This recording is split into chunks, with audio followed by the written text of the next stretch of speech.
7 o'clock.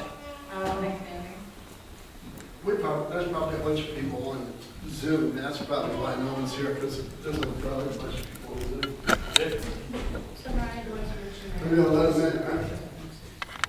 You are welcome to our old township manager. I don't know, you might find stuff online. Oh. Thank you. No, I forgot. Okay. I got some good things more like I haven't told them. the organization of the committee and how everybody will be to get on the list of this year. Who's going up for real. Okay, thank you.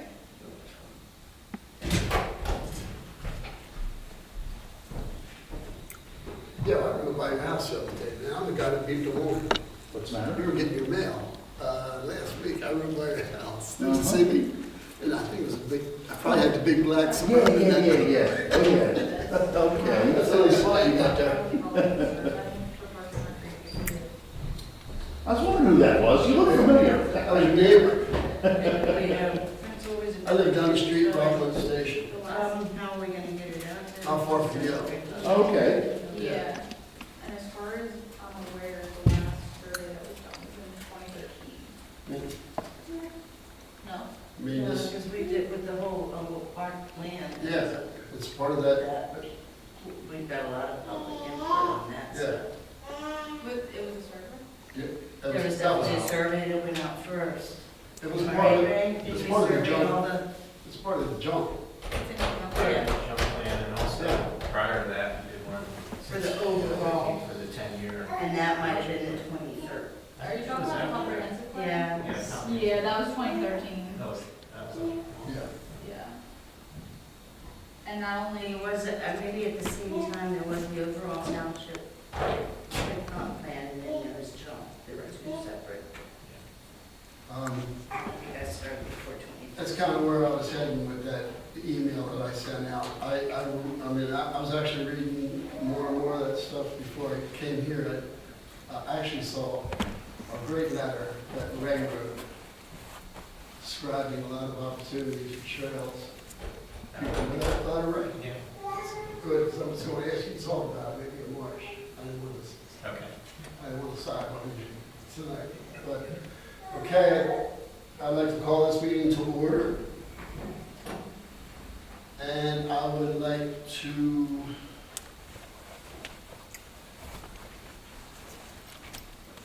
is it me? No. Motions to approve of the minutes from last month, correct? I'd like to make a motion that we approve the minutes from last month, in here. Any seconds? I second. it's actually in section E, where it talks about the trails. I know that Kristen sent out something about Welsh Mountain actually being Bear Mountain. Yeah. But we were actually discussing Welsh Mountain at that point. We're talking about the parcel of land by Mountain View, Penwood. So first So you we're- corrected it. Yeah, so the Welsh Mountain was the trail that runs on the far end of Welsh Mountain was the one that doesn't look very feasible. And what structure is this, right? Up 322? So Welsh Mountain is if you Google the road to heading over toward Morgantown. Yeah. It's the one that separates us from Morgantown.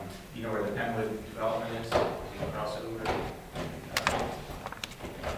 You know where the soccer fields Yeah, are I off was just Route about to 10? say, Exact same. It's On off. Route 10 going towards Morgantown. No, it's Mill Road, it's not Route 10. It's Yeah, you're right. The But one on Cupel Road or Go 10? Cupola Road, Yeah. up to the top of the hill. Right? Or not Cupola, sorry. Talbot Hill, sorry. It's Talbot Hill. okay, That's why I'm confused. I'll look for it. Okay. I did look for Barren Mountain with the William Penn Forest, right? Yes. I spent a good bit of time up there last week, but when we get to that, we'll get to that. Yeah, I have an update on that as well. I actually met with the park ranger in charge of it, and we walked the property, so I'll have an update. Okay, so Ray, you're saying that we need to make the correction to the minutes from last month. Right. Because I submitted to Christie The minutes from last month that I submitted said Welch Mountain. Right. She corrected it to Barren Mountain. Yeah. But it should be It Welch? should be Welch. Yeah. Is that another one of the trail possibilities that you discussed in your letter Probably. years ago? I think so. I'm looking forward to us going over that again, even if there's some things we just check out, like, or check off. But Okay, so can we do the re-motion to make that change on that? Make the motion.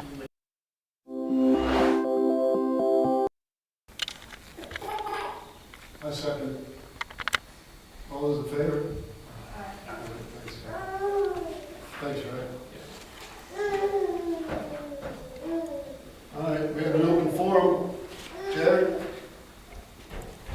Nothing on the open forum? Nothing yet? Okay. So let's go into trail discussions.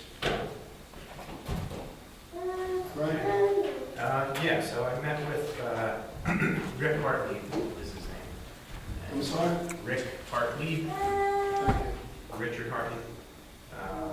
He is assistant district forester that is basically in charge of the William Penn State Forest properties in Berks, Chester, and Lancaster counties. So we met there last week, well, the weather was nice morning, and it was actually dry. And walked the property, and so the property is, this is the map here. Unfortunately, this is the map of all of their properties, not just the Brook tract. But this bottom corner has the, We just passed the low right. Yeah, go ahead, you're good, I'll pull it off. the bottom left corner is a Brook tract. And it's, Sure. The bottom left corner, so we're down here on the road. it is. So if you drive south on Route 10, out of Honeybrook, you could cross Beaver Dam Road and start going up the hill. That's actually Barren Hill.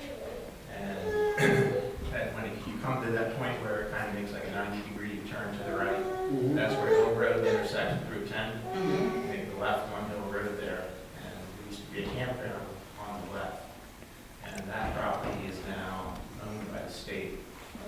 And it's a total of, I think, 156 acres.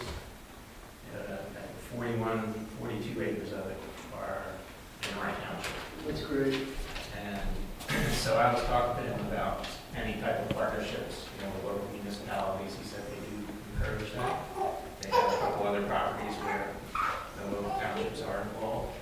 And he seemed pretty open to us providing input, feedback, applying for grants or whatever to help develop facilities there. So it's a state forest, not a state park. Right. So they want to keep it pretty rustic.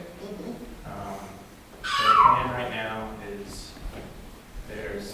they've done a lot of cleaning up. They have it mostly cleaned up at this point. They said it was a mess because it had been vacant for 10 years maybe. And people were dumping in there. Some people don't know how many dumpsters of trash out. But they have it mostly cleaned up now. They took down all the old buildings. And there was a swimming pool in there they had to get rid of, things like that. But it's in pretty good shape now. The only thing that they had left when I met with them last week was there were a couple telephone poles in there, electrical wire going through, that's not needed anymore. There's a transformer that feeds one house on the other side of the road.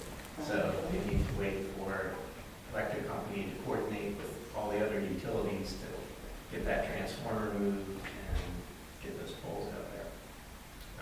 They had some heavy equipment in there, so they have a gate across now. You can't really pull in. And they were discouraging, it was technically open and anybody can use it. They were discouraging use until they had it cleaned up. It's pretty well cleaned up now, so it's open to the public. There's also a parking lot on Route 10. As you're driving south on Route 10, on the left side, they have a little parking lot there. It's in pretty rough shape. It's all rutted out. But we can hold, maybe 6 cars or so. So are there any trails there now? So when I was at campground, there were roads through there. Oh, okay. And then ATVs and everything got in there and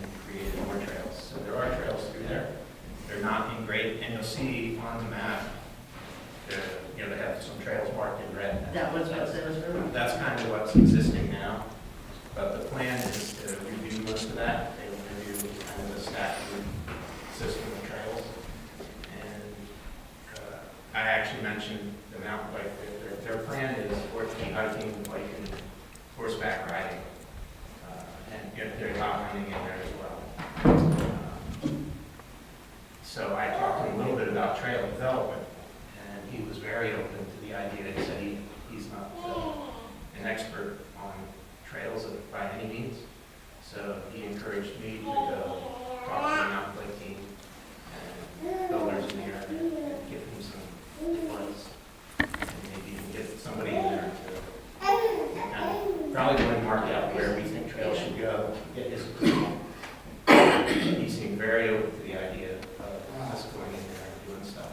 And then we also talked about maybe like a nature learning trail to put different stations throughout and maybe have QR codes or little signs describing what you're doing now. They have a couple things going on right now. They're going to go in and log part of it. Okay, that was gonna be my first question, when are they logging? They're going to go in and log, thin it out, log part of it. Oh, They okay. have a section that's mostly oak trees. They want to try to revitalize that area, clear out some of the lower brush so that more oaks can grow. They want to encourage the acorn drop to maintain the habitat that's there. And what you see on Route 10 when you drive by, they have it fenced off now, and that's basically to keep the deer out. They put a bunch of elm trees in there, and they have different elm trees that have varying types of disease resistance. And they're hoping to get them to cross-pollinate and come up with an even more resistant seed. So that's what's going on in that area. Where the fire danger thing is? Yeah. Okay. So will there be an entrance at Route 10? There's a small. There is an entrance there now, Pull off. but it's all gated off, and you can't get through, or fenced off. You can't get through the fence, you have to walk around the fence. I couldn't see how, I was there, I couldn't see how you can get around it. Yeah, there's no trail as No, such. get through that fence, I don't see how, from Route 10. Yeah, there's a Just a wooden, gate without a fence. there's a wooden fence around the parking lot. Yeah, and okay. The fence to keep the deer out goes right up against that, so it is, you kind of have to go through Okay. or over around that fence for the parking lot to get to the property. So it's not very friendly at the moment. But they are going to, that is going to be a parking lot, because That's going to remain the parking lot. that's huge for Honeybrook to have some kind of, That's I not, thought the only parking lot was going to be in West Callan, and I kind of, I mean, we can get over it, but I just think it's big to have even a small parking area on the Honeybrook side of that piece of ground. it's not quite in Honeybrook Township, it's just outside the township. I thought 41 acres were in Honeybrook Township. They are, but not quite there yet. Talk to me, what do you mean? It's, The park isn't there yet? no, the parking lot is there, but it's not in Honeybrook Township. So the township line basically runs from here through here, comes right between these two little ponds. Oh, the Honeybrook area is in here. Yeah, That's right, fine. it's the northern part. Yeah. So this is the Honeybrook area. Mhm. This is the Route 10 parking lot, Okay. and then this is the road. And this is West Callan, This is West Town. and that's West Callan. Yes. Okay. Honeybrook is right there. So we're only a few feet. Honeybrook ends here, and West Town begins. Don't have to expand that. Don't have to expand I don't think so. that. This is the rear parking area right here, So the main parking is right through here. It's going to remain there. right? Yeah. They're supposed to clean it up. They still have a gate because they have some heavy equipment in there they need to get out. They're going to open the gates once that equipment is out so that you can kind of park in there. It's all right. Still Honeybrook property, but And then the other thing you mentioned was the Schuylkill Highlands program. They have a mini grant program that he said we have a good chance of getting to apply for. He said it's nice because it's a short turnaround time. The applications are typically in the spring, and you can get approval and start spending the money in summertime. So, what's this track? no, it would cover. It's the Schuylkill Highlands grant program. Grant. Yeah. So he did mention that. It looks like they give out grants anywhere from $1,000 up to maybe $20,000. So, and if you look on their website, it covers a variety of things. It can cover studies, trail building, signage, What do you think? park benches. What do you stuff think like we that. should do? Is there a term, is there a time limit on this, on applying for this grant? Well, the grant is every year they give them out, and applications are open now, and I think now through the rest of the spring. And then they'll close the grants probably end of April, sometime in May. The grant period will close. Yeah. Because, you know. What are some of the uses of that grant money? So I went on their website and looked through the past several years. They have them all listed there, what grants they've given out, the usage. And it's a pretty wide variety. Some of it is planting programs, some of it's park benches, some of it's building trails. So some of it is building trails that we could. Yeah. But, or, you know, nature trail type of thing. Signs, a lot of them are just, signs or publicity programs to get people to be aware of, what's available. So are you gonna stay locked in with this thing with your mountain bike group or what? So I was mountain biking on Saturday and ran into one of the guys who actually knows how to build trails. Okay. On the trails. And I talked with him about it, and he was very interested in getting involved. So I have to get a better feel from Rick what our options are as far as building the trails. If it's something where if you guys can go in and get his approval and do the work, or if it has to be more official and actually hire professionals. I mean, I know plenty of guys who've had a lot of experience that know the right way to build them, but they're not necessarily certified. So I don't know how that will play out. Which is the sad part of doing everything. Yeah. I mean, because I'm thinking a mountain bike trail would be one of your easiest, because you don't, it's definitely gonna be the natural grounds, it's gonna be. Right. It's more just clearing, you're not gonna have to worry about. Right, and that's what our A smooth approach would be. surface I mean, and. there are some mountain bike trails around, like in Blue Marsh area, they came in with some pretty significant equipment and made it all smooth. They covered roots, they removed rocks, Yeah, and you know, basically a some- nice flowy, and it drains well. They designed it well, so it drains, it doesn't erode anything. But it's a good amount of work. But it's also something that can evolve too, if Right. you get it started Right. and it's usable. But our approach to most of the trails that the team has built is a more natural, like you said, just clearing out, making roughing up the dirt and using it. Just heavy usage is basically what builds the trail. Right. So yeah, I was thinking the next steps might be for anyone here who's interested to go take a look and provide any feedback on what you think makes sense to put in there. Trails obviously make sense, so that might be a good place to start. But there is a little pond down, and that is in Brook Township, the pond is. I was just gonna ask that question, this body of water is. So it's a pond, there's a dam at the north end of it there. And it flows down into, whatever it is that two ball run or whatever that gate is. The adjacent road below. But that dam is not really a dam anymore, so the water level is not where it normally be. But he's not sure what's going to become of that. They kind of wanted to dam it up again, but there's been some pushback on that because there's no relief plan if the dam were to break with people below. Well, the West County right of way runs right on the back side there. And that's what that is, Right. coming off a hill road there. Yep. And then it ends with the township line. So obviously they back in the day.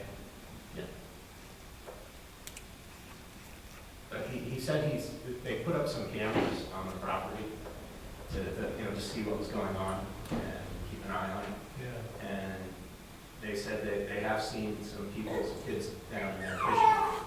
He thinks there's sun fishing there. It's not, not easy to do, but kids do use it to fish. And because it's a state forest, they plan to allow primitive camping as well. So you can camp overnight. You just can't drive into your campsite. You have to hike into it. So where that campsite is or whatever, anyone can enter there and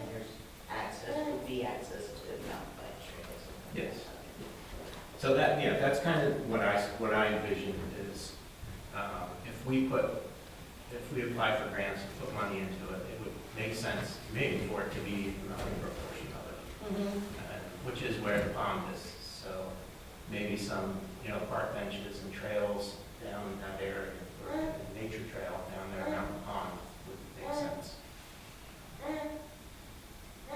That road, they do plan on keeping that as a right of way and a trail. This curve, this little curvy one, or? It's this, Okay. What is it up on the website too? I'm on Chesco Views. Chesco Views has a pretty good view of it. Really? Yeah. That's good. So there will be a reasonable access to the Huntingburg portion once you get on that into the parking lot. It's a straight shot down this road, which is more of a trail than a road at this point, to the Huntingburg portion. Is that where you pulled off? I was in.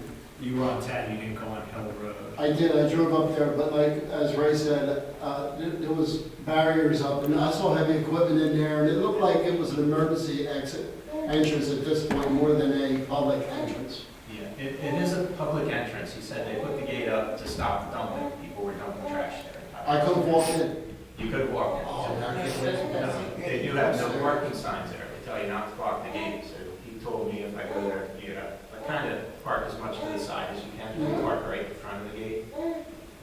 But they do plan on getting that equipment out of there soon and then opening the gate once the equipment's out. So you can drive in there and park where the equipment was. This is exciting.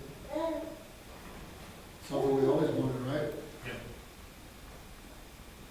Well, I know when we were doing the overall township park plan, there was the one lady from that area that was really strong on this area, this coming up as being in state forest. Yeah.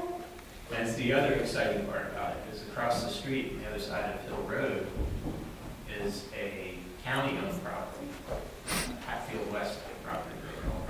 And it's trying to do that as well. And that's another 150 acres. So they're hoping to get both of these properties, and get, trail system through their property. He said with the cameras in there, he was kind of shocked at some of the stuff he saw. So they actually busted a meth lab. Meth operation going on. Where? Just in the forest? They drive back in there into the woods and cook meth. And they watched for a few weeks to find a pattern, and then called the state police. And they busted them. Good. So there's going to be a ranger there eventually, eh? There won't be a ranger on site all the time. It will just be, occasionally this control. Right. And the gate will, I'm assuming, will remain open 24/7 if they're going to allow camping there. I mean, that's actually close the gate. So it's state-owned property, but they work with townships to develop it maybe quicker than what they would do, or? Yeah, just to get ideas. And Okay, yeah. work with them. It sounds like the state could actually fund a good portion of what we come up with. Right. So what do you see our role as? I think the first thing we need to do is to come up with a list of what we think makes sense to put in. And then that could potentially lead to applying for one of those grants. The DCNR grant or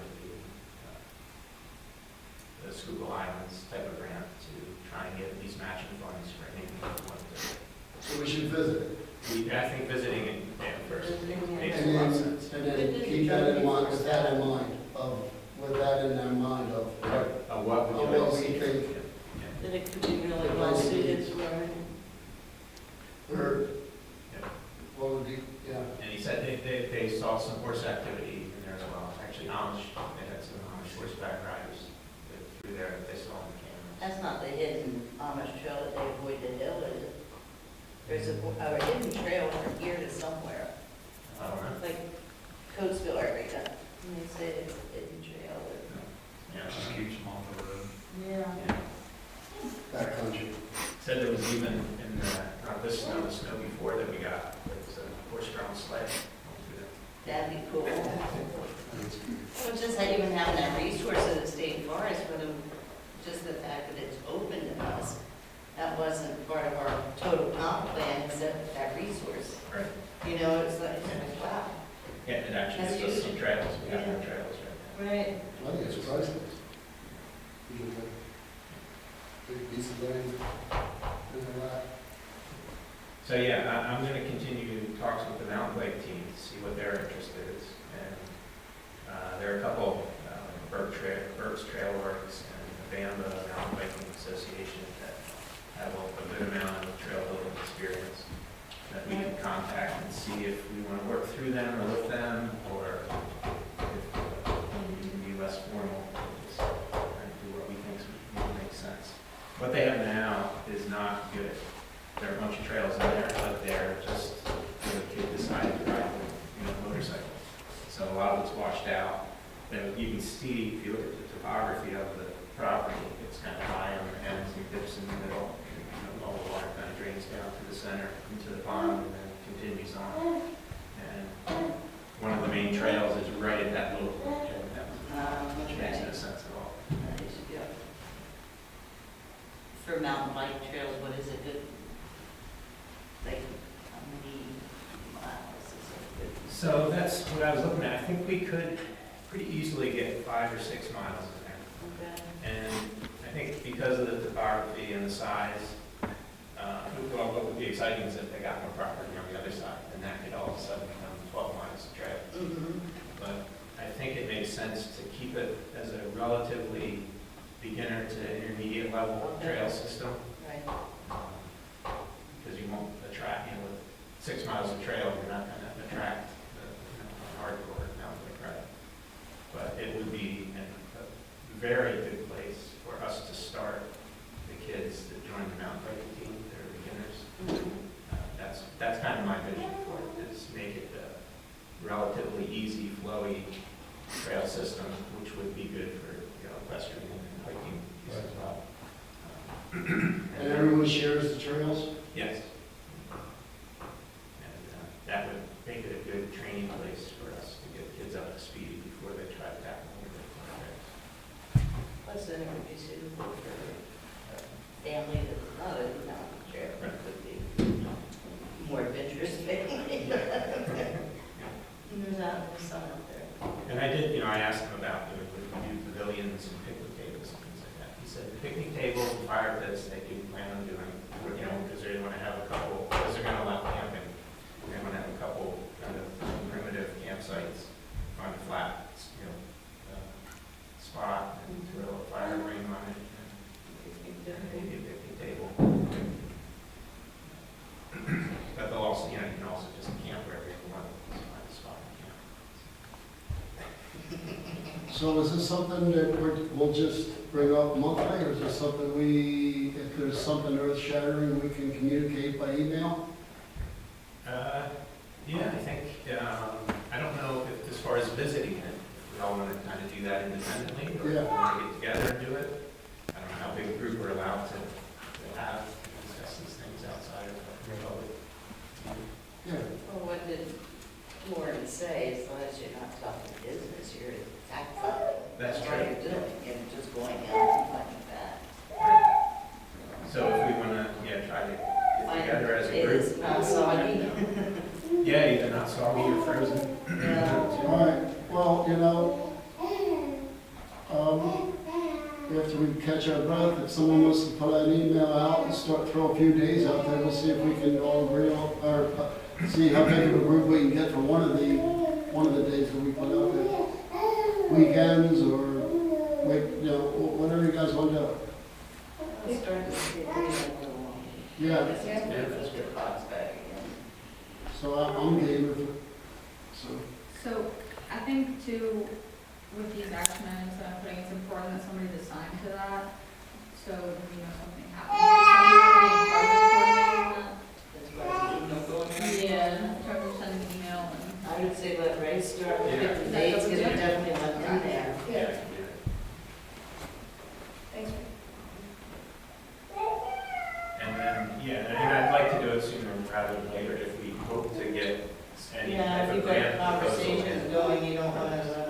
Right, yeah, we already got the conversation going, and the grants will close, this spring. Okay. So next year, at least for that grant program, I'm sure there are others we can look at. But I think that we could do something relatively low cost. That would make sense. This is exciting. All right, so, does anybody have anything to report on the Icedale Trail? I can tell you what I know. I went to the West Brandywine meeting last week. It's funny, the Icedale Trail is almost smaller in comparison to this. It's 158 acres now, but whichever, not as close. So I went to the first meeting for West Brandywine Township, and sounds like they are close to putting a monument in the ground, which I only felt what that meant was they're getting ready to open their section.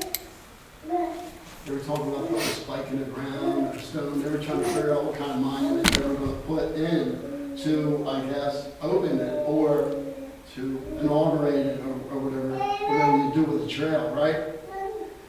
And after the meeting, I talked to some guys, and from what I listened to them, I went back and started reading the Icedale Trail study again, and what they're talking about is segment 1, 6 segments, I believe.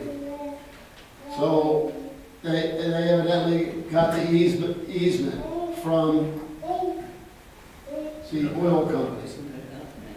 The next, from what I understand now, correct me if I'm wrong, Stephen, the next easement is going to be the same customer, the Sunoco Oil Company.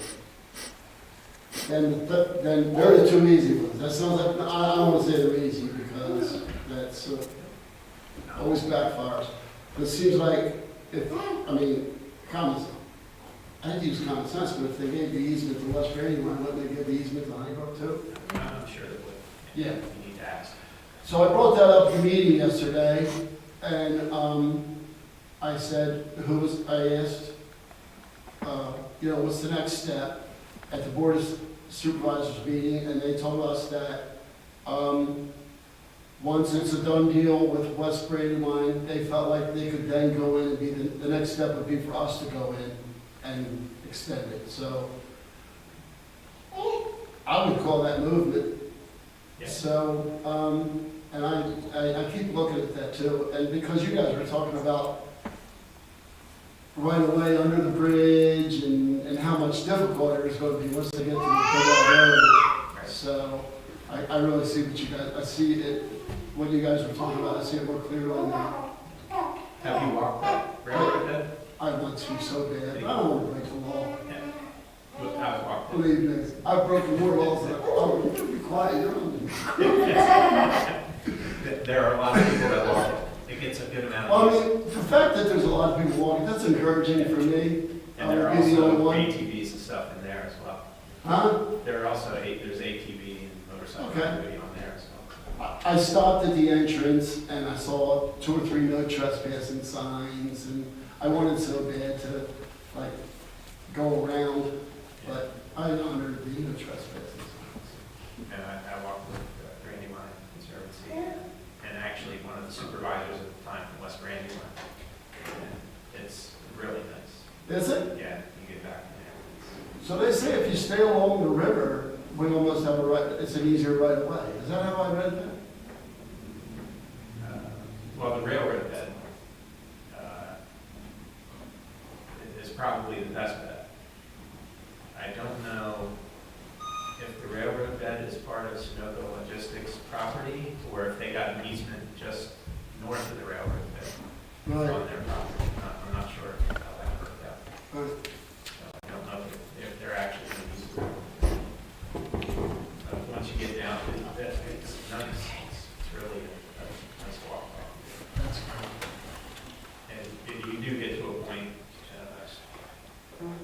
once you're off the Sunoco property, you can go across a couple more properties and then it becomes overgrown. It's hard to walk. But at that point, you're most of the way to Birdell Road. But this private property.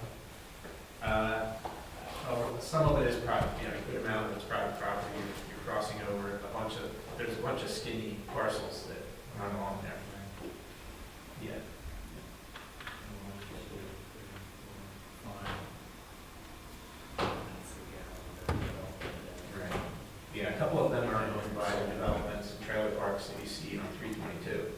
backside of their property. Yeah, I saw that. I mean, These are really only tough here. Yeah. And actually, Icedale. And some of those, I know we've spoken to some of those property owners, not all, but we have heard from those property owners that they're not happy with what's going on back in town. Right. So they would be, they were encouraging us to go into there and look at making a more formal trail and get more people back there. is that right? And the creek separates it from their main property anyway. 80% of their property is on the south side of the creek, and it's just that 20% is on the other side, and they're pretty well separated from, there's no bridges across the creek anywhere. So, That's the part that's being utilized for all the, yeah.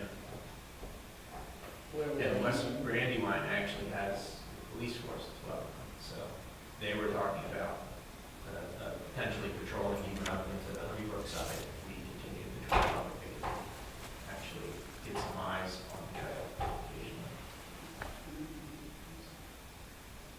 So the homeowners that we talked to didn't seem to have a big issue with it. I'm sure And that the it'll one be that something will that, park and offer you like a parking access, which is a big one. Who's the one that has it? They have a space right there at. I think it's here. And a little further, yeah.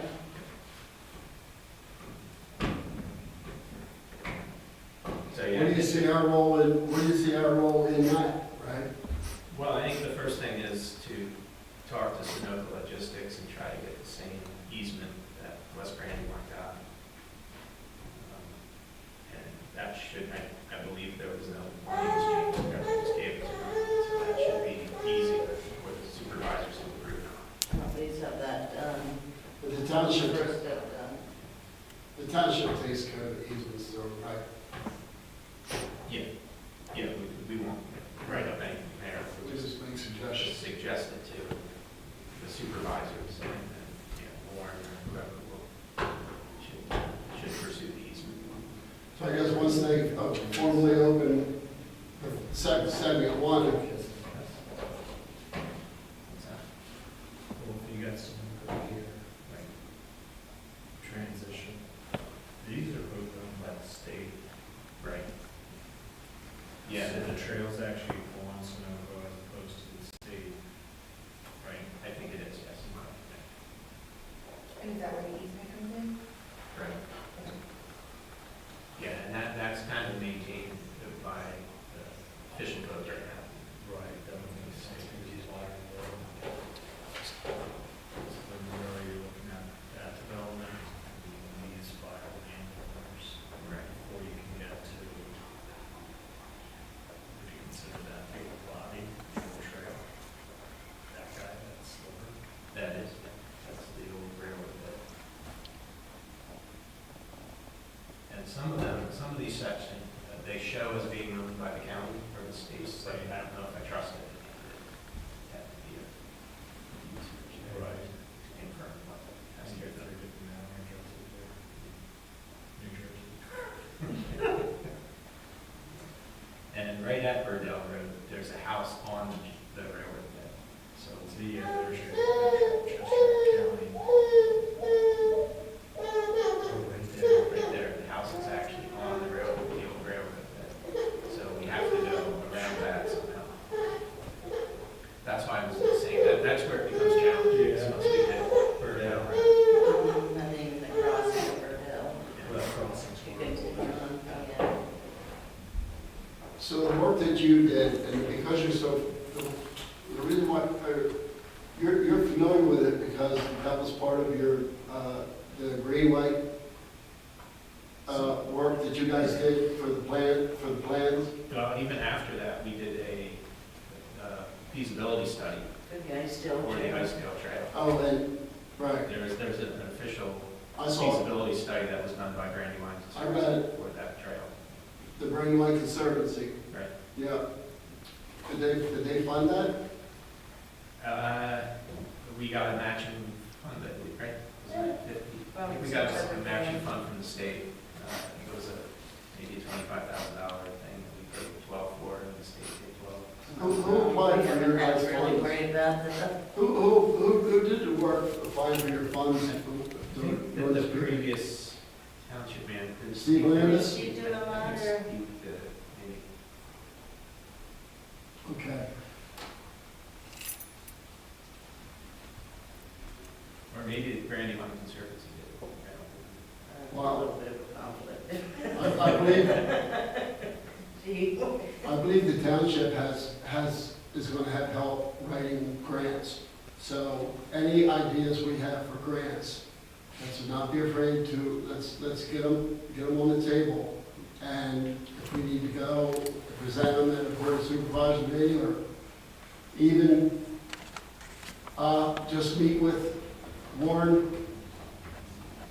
anytime. It would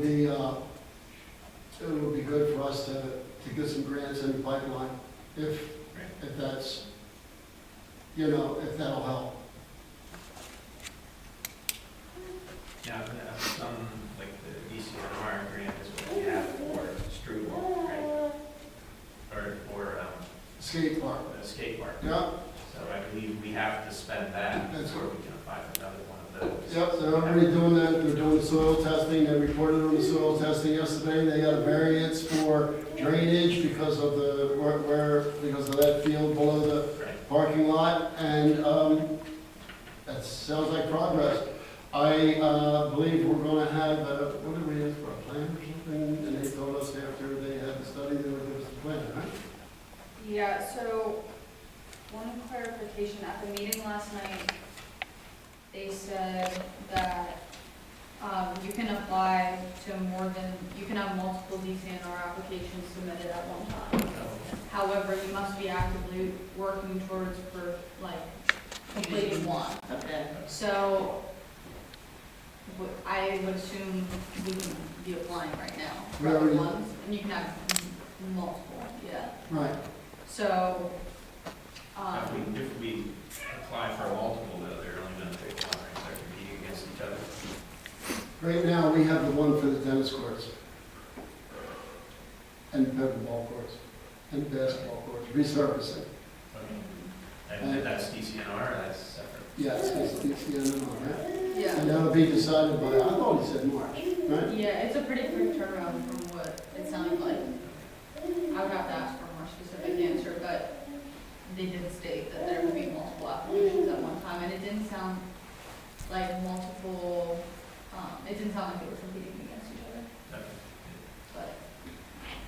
In one of your revised studies, I was looking at tonight from the previous board, they show many ways to learn more about grants that are available. And I'm actually going to order that booklet, so I'll have something to read. But they also touched on fundraising, partnership, and a lot of other things, which eventually I think we're going to talk about tonight. So, any more about trails? I spent enough time on it. Trails are great. Usually trails takes 10 seconds, and it's kind of sad, but Now it's Not kind of tonight. nice to have some discussions. yes. Okay, so, part, good discussions, updates. So, we submitted the letter of priorities to the Board of Supervisors. That was in their packets that they looked at last night. And so the letter was submitted, and then I asked the questions regarding the limited parking, which I know we've discussed, as well as people that come to the meetings. And Warren basically said that, because I guess a concern is that once the fence is taken down, people might be encouraged to park in the church's parking area, whether it's the grass or the parking lot. And Kevin was there as well, so correct me if I'm wrong, but the church made it sound like, or based on Warren's discussion with the church, if there's some sort of event, whoever's hosting it can contact the church and they'll allow overflow. But that signage will be posted stating no parking along the property line. So that will hopefully mitigate any issues there. In terms of additional parking, I don't think there was any clarification to that. There wasn't, but it wasn't a no either. I think that they realize that we have to figure out where parking. Stephen, this was important, especially for the baseball league, of what Summer said, that was new to me. And we're going to reciprocate, the park's going to reciprocate if the church has overflow, if the church needs overflow, they're going to use, or, they're welcome to use the park. And I thought that was really encouraging. More was happening to report it, so. Summer brought up the extra parking, and, So with the state parking, are there any plans to do anything at all with the current parking lot? Or is it just going to be alongside it? from the best of my knowledge, it is. Just touch the parking? Yes. But I think it'll be occupying the grass, which I know is sometimes used for overflow. There really isn't hardly any parking. From what I understand, having the baseball guys here last month, they do most of their parking along the fence, Correct.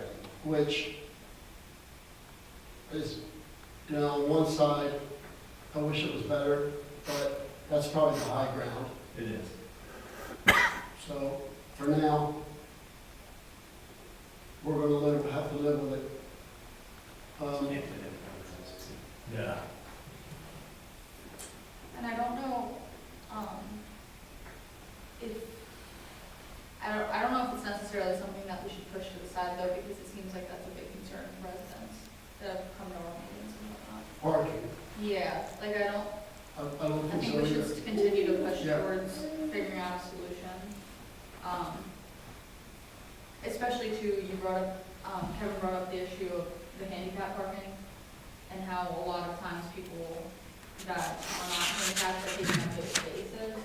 So figuring out, like, if we're gonna tell them, be more strict with that you're not supposed to park there, where can you park, you know? What I brought up is the sign clearly says no handicap, only handicapped parking behind the spot. And I asked if, with the season coming up this year, can we be more cognizant of that law? Or take the sign down, one or the other. But it's, the sign was put up there for a reason.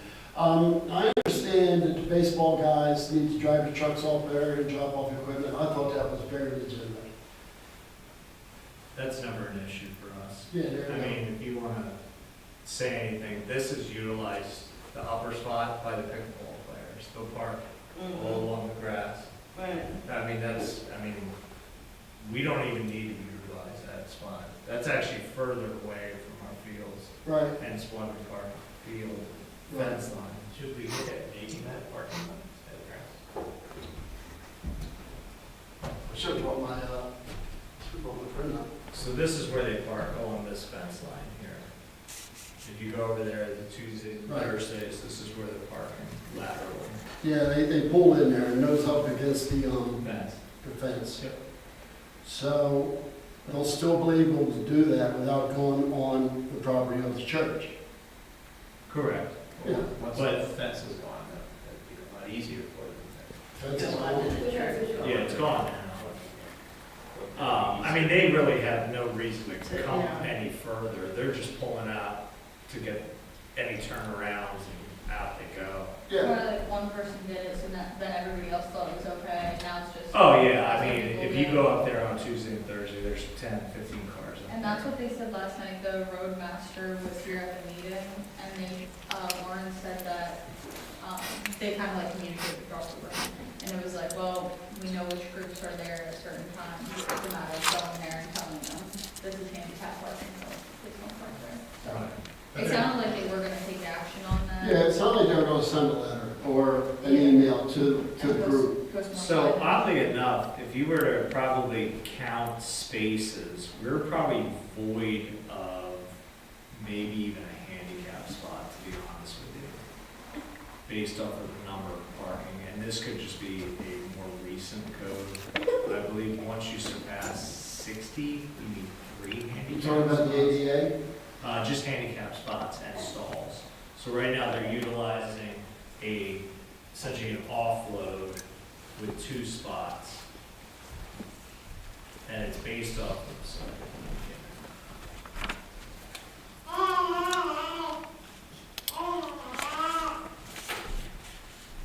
And I'll tell you, I've been thinking about this, and it's funny you said that because the spots should be at the trailhead.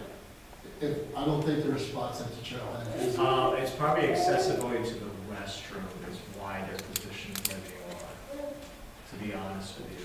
Yeah, is there room for 2 more up there? 2 more, Right, handicap parking no, spots. no, I was thinking if they need 2 more, to put them down by the trail. because, and that actually gives handicap, it gives access to the trail To the closer trail system. for people with handicap, license plates. Correct. The placards. Yeah, that's something we can maybe bring up at the next, what do you think? You think- Putting 2, I think Stewart is a valid point, and, you yeah, know, I said could be where the required handicap spots. I think we should add, a good spot to add too would be near the trailhead.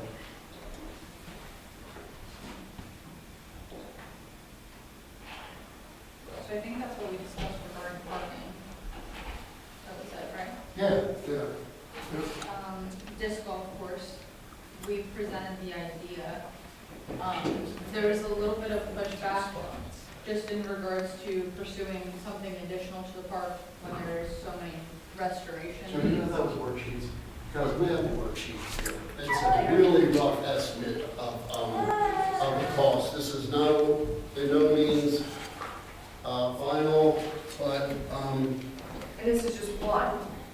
If we needed more, we could, if you need other estimates. Yeah, that's a great point. Kelly, if we need to get more estimates, we What will. were the other things that we need to fix in the park? What were they brought up? I think a lot of it was like, the signs, the, courts, the actual parking area itself and the pavement, and like any sort of safety concerns, even, I mean, this wasn't brought up specifically, but like thinking about the playground equipment, that might be out of code at this point in the back area. But I think that, and the response was, this isn't a major project, if you look at it, it's, I mean, even just looking at this one estimate, $10,000 isn't very major, and especially if we did some sort of fundraising and made it more of a community effort with the Boy Scouts, like you were saying, I think there wouldn't be a pushback. I think it's important to know that it's not like we're suggesting creating a whole new, like, baseball field or anything major like that. In that regard, I would be like, yeah, we need to fix the park first, but I think maybe it was just a misunderstanding, but it's important that we have an idea of how we're gonna pay for it, that way we can respond better to those meetings. This is all still in the idea stage, and please, if anyone has any concerns, this is a good time, because eventually we're gonna have to present this to the Board of Supervisors. I would like to go over this thing item-wise. You know, the lumber is the lumber, the lag screws are the lag screws, the stone, we're getting off, we don't wanna lay concrete pads there. The T-pad turf is optional, it's a good option, but it's optional. The target nets, they're mandatory. T-signs, they are going to be, Theoretically, they're optional. I like them, like, did we have the Boy Scouts doing some of the work on that? They seem hesitant to be the people that are purchasing them, Alright. but they were willing to install them. They did mention fundraisers as part of their Eagle Scout. But I actually have a different idea for the Boy Scouts, if they want to do a fundraiser, and we'll talk about that down the road, but, yeah, the Boy Scouts they seem to like they want to pitch in and help us.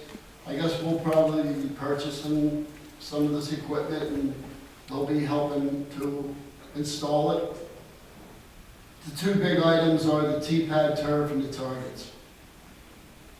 You know, that's 60% of the, Yeah, I think if you went with, like concrete pads, it'd be even more expensive. yeah, and that'd be a little too permanent. Yeah. You know, the beauty of this is, it's just another caveat, but that park, that development is coming on 322. We all know that, right? I mean, if it passes all the protests, that means selling their property and that, and the development's coming, right? And with that, it's going to be an agreement for a park. And, you know,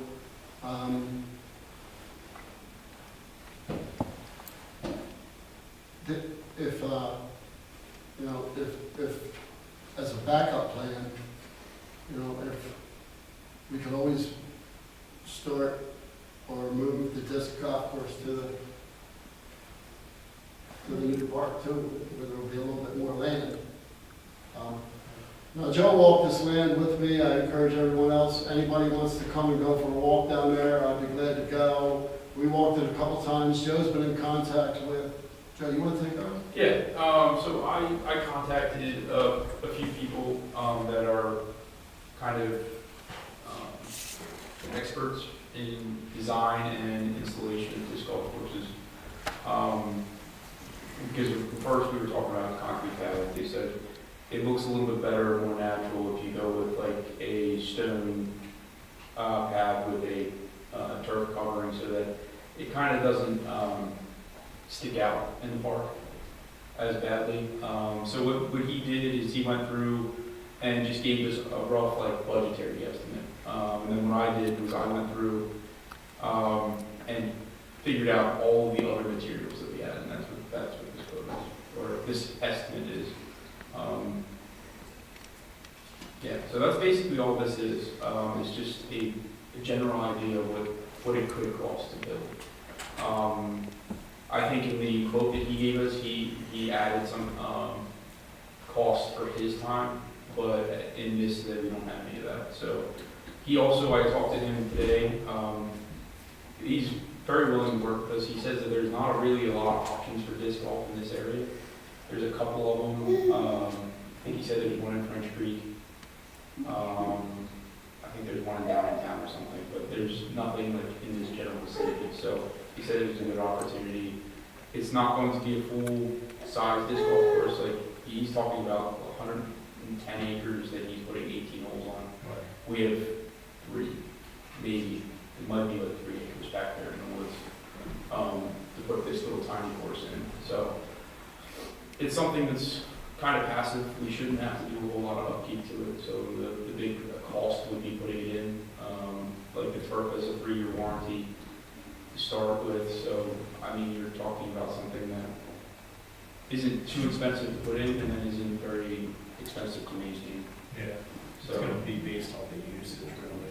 So Correct. it's not overused, just analyzed, it should be there quite a while. So what the guy was telling me was he, there's a whole bunch of disc golf clubs, and when you put one of these in, you basically go and try to like publicize it, people will come.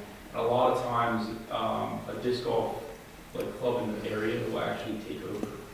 So they will do most of the spring cleaning for it. They will come out and do work days without us needing to do anything. So it hopefully won't cost the township any more money after it's already in. I think it's a pretty good use of that back piece of the property that's not being used.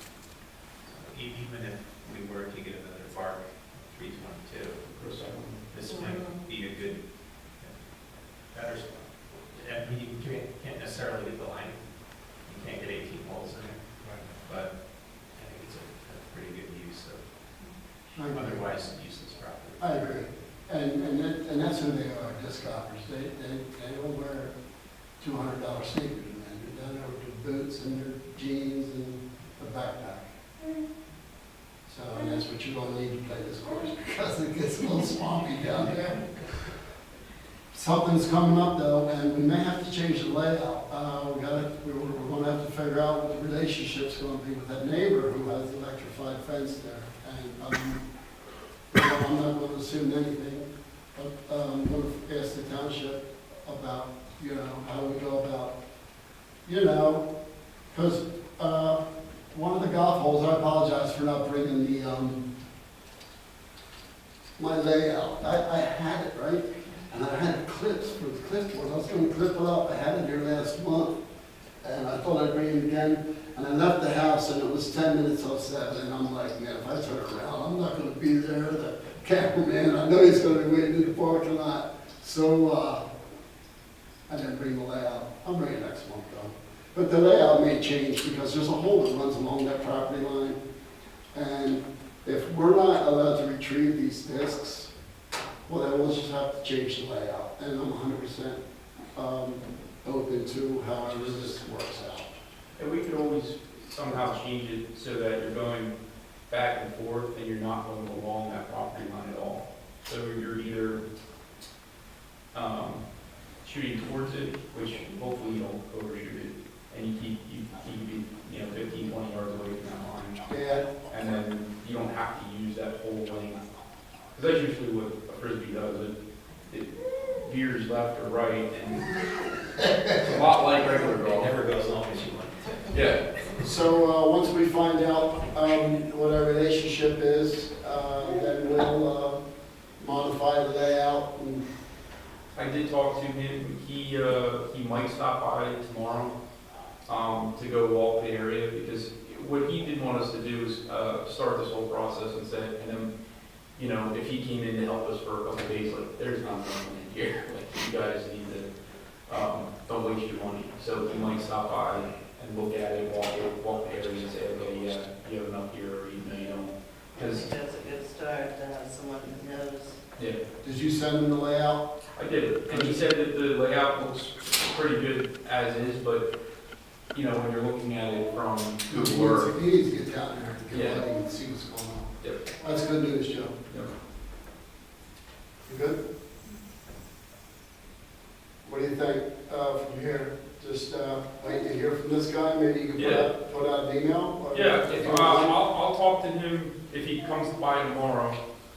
I can go walk it with him, and then I can shoot out an email of whatever he says. If he says, yeah, let's go for it, or you should be good to go, then,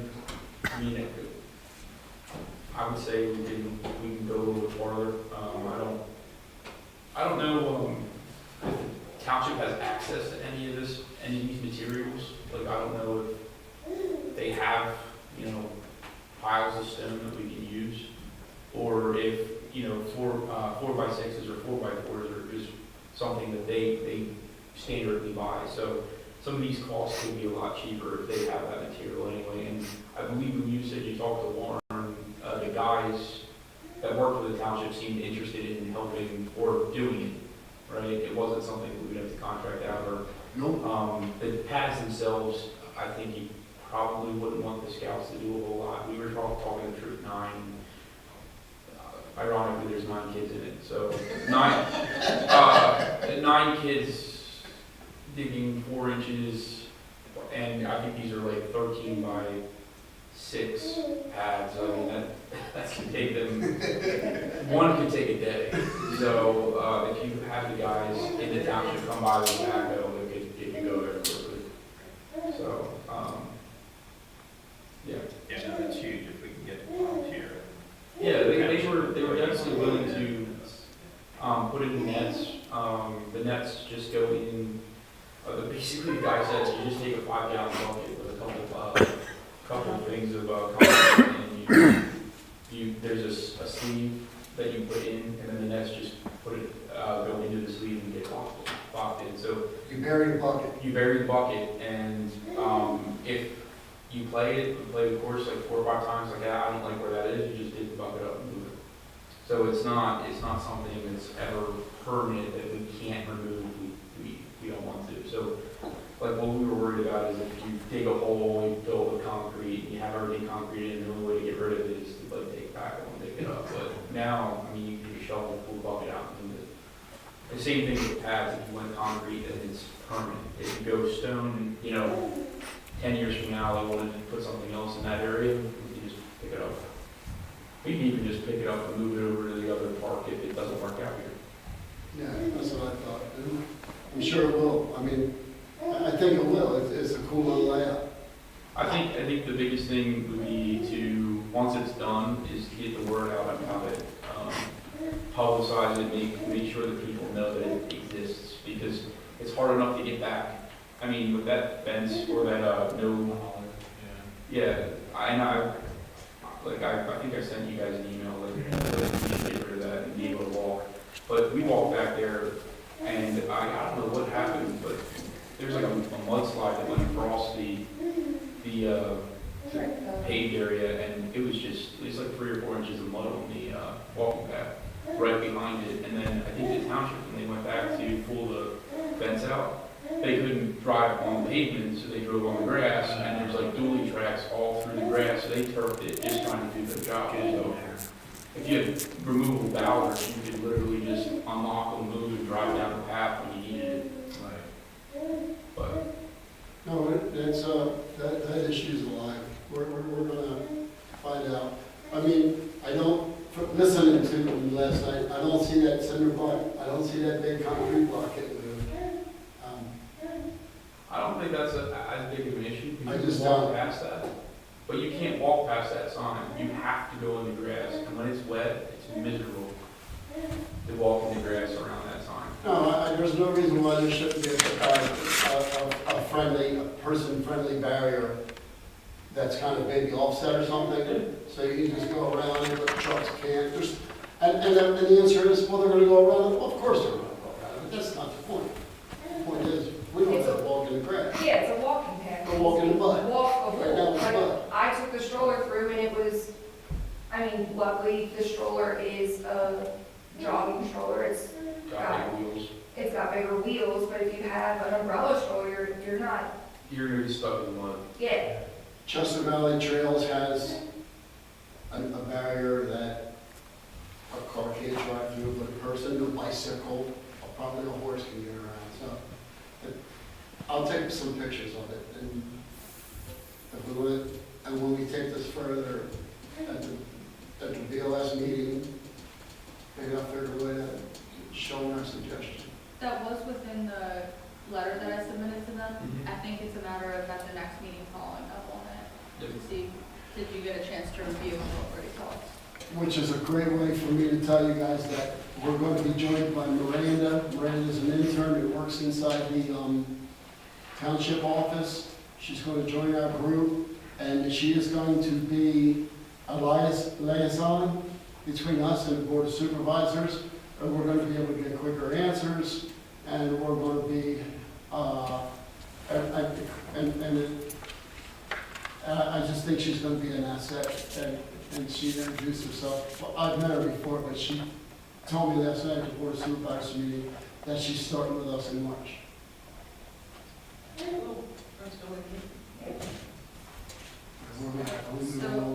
so the next thing on here was the survey, which we discussed at last month's meeting. And we were talking a little bit about this before our meeting started tonight, but where can I find the results to the survey you guys were They're in discussing? the jump, There's nothing within the jump. because it's in the comprehensive greenway. So It's the in one in the comprehensive plans from 2013. There's, Summer, I pulled up the one, I'm still trying to scroll through it, because that page is 540 pages. It's from 2019, 2020. Yeah. And it's in the comprehensive one, but it says there's 2 different surveys. There's, All I saw was the results. There was one from in the one that I was reading, it said that there was 2 surveys, one was from 2005 and another from 2013. But this one? I'm just wondering if I'm not seeing that right. hold on, let me have a look. Yeah, so there's one, it says Honeybrook Township Community Survey Results, and it says 2A. I don't know, I was trying to find where is 2A? Doesn't give you a page number, it just gives you 2A. So I don't know where that is. That might be the survey results we're looking for, or there's a Harmony Day. It said something about Harmony Day. It was in the, Yeah, I think the Harmony Day one's the one from 2013. I don't know, That's only, because the Harmony Day one says in 2013, they did a poll at Harmony Day, and there's 90 respondents. Only a third were township residents. yeah, so maybe it's the Honeybrook Township Community. That one was 400, I believe. I just couldn't find. 206 is what I saw. I can't go online, we got sucking up all the, So it we says, got, we're gonna have a supercomputer or what? Yeah, exactly. the 2013 visioning questionnaire was carried out on Harmony Day in 2013. The survey was completed by a total of 90 people. Yeah. A third were residents. I can't get online, or I'll just show you the one that has 209 people, which I would be the first one to say that's not a great cross-section, but the 209 people were adults who did represent. Seemed like we read into a little bit, probably around 600 or 700 people, if you count their families. It was a group out of Pittsburgh. I can't get online.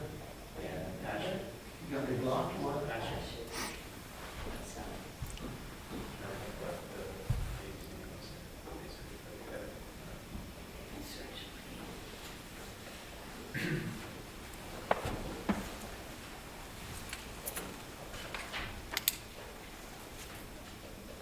So within the current township appendices on the website, it says 2 separate surveys, Harmony Day, fall 2013, Honeybrook Township wide survey, 2005. So I'm just not able to find any others more recent, but maybe. And what is that you're looking at? The appendices on the website of the township. Yeah, it's 20 years old. Like, with all of the comprehensive plan and whatnot, this is From the 2013 one that you said. the most recent one. Let me say, let me see yours. Is it the company?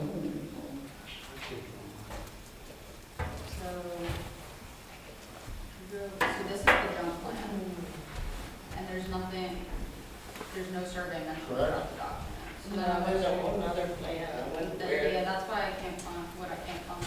Go to township, right there, hit that. Hit that, let it, yep. It's in one of those two. That one, This one? 2020. Yep. What was underneath that? It's the Looks same like the thing, same well, thing. there was more information. And I was gonna ask you, it's called appendices, APPNDICES. Yeah. I don't quite understand what that means. That just means like a group of, like a table, it's like a table of contents with all your references. So, You should read them both, because there's lots of information in both of them. yeah. Forward now. What is that? Some survey results. So,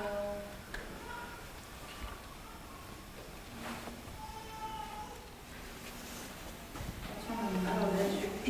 Yeah, yeah, she's gone. This is a company that they Ray hired, Heather was her name. Heather, yes. this is a company that you guys hired, that the township hired to do the survey, correct? Not just the Township survey, the survey. whole comprehensive open The whole market plan. space for the township. Right. And then we had another group come in and do junk. So it looks like the survey that was completed, there was 82 results. This one, by Heather. The survey monkey listed. These are the minutes from the meeting. Oh, Pasha. Yeah, Is that what it's called? that's the group that did it, the company that, So this one says, consulting group. So there should be a whole. Yeah, there is. It's like 206 respondents.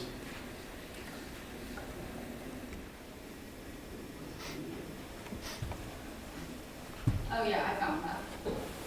So that is from, is that from 2018? Sounds about right. Yeah. Okay. All right. That's it. That's the one I'm looking at. Okay, then I'm gonna use that, as a reference. I still think regardless, it would be a bad idea to It's do always a a good survey. idea. It's always a good idea to see what people are expecting of the township and whatnot.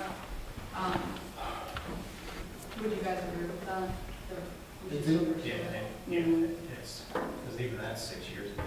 I would agree, but I think it needs to be done well. And I don't know, I want to make sure that whoever's doing it has the credentials to do an objective survey that we're actually going to learn from and not weaponize it. So, Oh, yeah, you can easily like make a survey targeted towards, just with how you word the questions. right? We're in agreement there? No, it definitely needs to be done correctly, and I think too, response rate is so important, because either way, you're gonna have outliers, you're gonna have people responding that are, don't go to the park, or the age group we're not targeting, or not even residents. But statistically, the more responses you get within that curve, I know we were talking about that last time, Kelly. Yeah. Like, you're getting valuable information that's representative of 95% of the population. Well, that and calling out here, and then this is going back to, reaching out to the Honeybrook Youth Center, reaching out to Twin Valley Basketball, reaching out to Twin Valley High School, Twin Valley Little League, Summer Day Camp Director, Park Maintenance, former YMCA Camp, Honeybrook Veterinarian Hospital, Twin Valley High School Athletic Director. I mean, meaning that you're trying to hit these pockets, just not necessarily township residents, but also communal groups that would utilize that more efficiently, because some of those questions potentially that are asked could be more pertinent to a group of individuals that's going to bring the influx of people there, as opposed to, your everyday Joe as well. And they were involved in actually building the survey, correct? Or are they the people that? I think they just called them out as specifically, we should reach out to these individuals, requested names of individuals and organizations that should be contacted for key persons interviews. Yeah, we actually had those individually give us interviews or what they thought their needs were.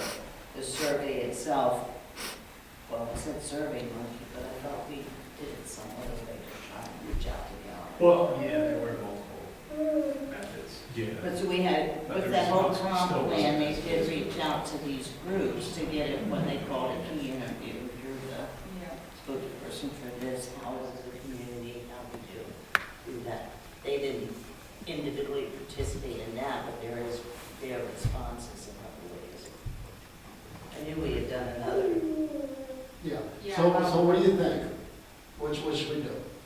Any suggestions going forward? How should we handle this? As professionally as it was done in 2018, or, Well, you want to narrow your focus. What are you trying to get? Are you trying to get, what's going to increase park usage? Do you want park activities? Do you want more involvement in youth groups? So you kind of target, what are we even looking for as results of this survey? Just 100 things? Right, I mean, that's, well, I mean, when you go back through kind of, the general tone is still there, as far as the need for more parking area, natural trails around the wetlands. I mean, essentially, we're kind of tippy-toeing that with having the frisbee everything? golf. I mean, it's all the same stuff. It really is. I mean, there's really, added pet waste stations, things of that nature. We just touched on, trash in, trash out policies, grills at the pavilions, our pavilions falling apart. You can't get to it, so why are you gonna put a grill out there? Okay, probably not. Huh? Yeah. Just rusting away. Yeah, well, you can't get to it. I mean, I'm not hoofing in hot dogs, burgers. No. But I agree with you, Stephen, that it's a lot of the same issues that we're talking about and trying to tackle, Right, but, now. right.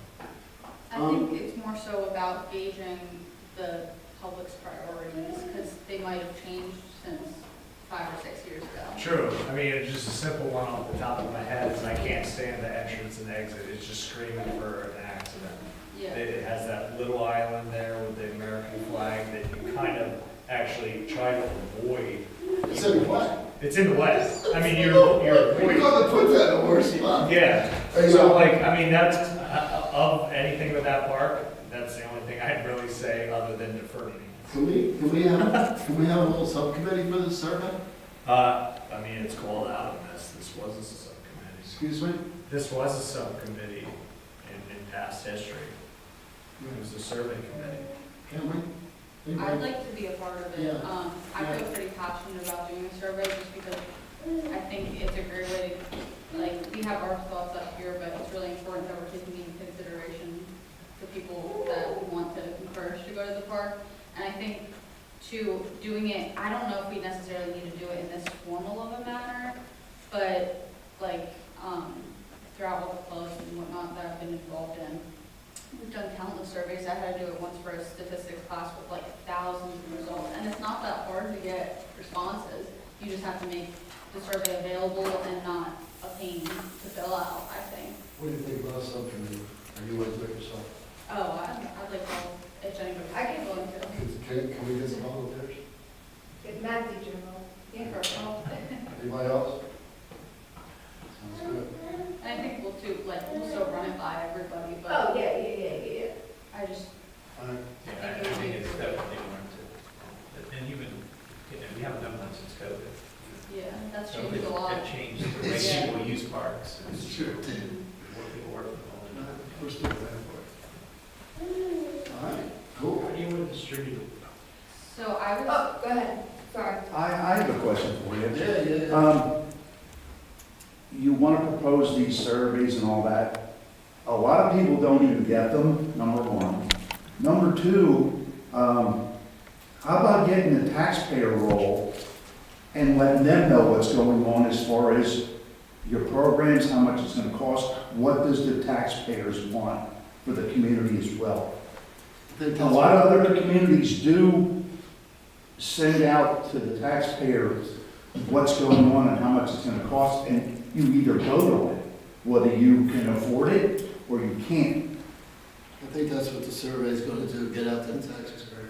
Yeah, because I'll tell you what, I never heard of any of these surveys. The last survey that I heard for that skate park was done over at the school, and 53 people voted yes for the skate park. So we're going to. So all the other people weren't even aware of that. So, We that's had what, quite a bit of dissension during that, so I'm sure there are people that were aware of it.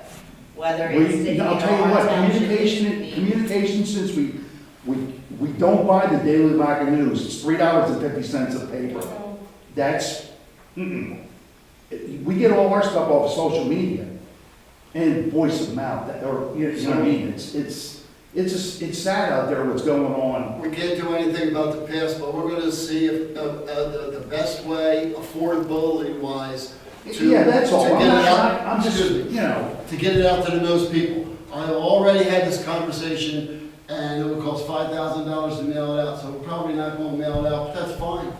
I think we could send emails or, What if we gave them out or had a thing here and then Telhi during the election I neighborhood? think it's a That's great idea. yeah, exactly. And That's that's, what you Yeah, get. something out there. So Yeah. the only people that go to the election Are here in living in the Telhi are township. township residents. and that's in April, right? Yeah. And there'll be at least 300, will be minimum here, because I work here at this group. Right. And it could be as high, if it's a big election, there's 800 to 1,000, but this is not a big election, correct? This is Not here. primary. And you Yeah, have to it'll wait be for the 300 to 500 people for Yeah. election. Yeah. But So I, that's still more than the last survey, they did 209 people. The funny thing about that survey is that a large percentage were non-residents, but they still got their opinions because non-residents were using the park also. so I think to answer, you started to ask how are we distributing, right? Is that what you're? Yeah.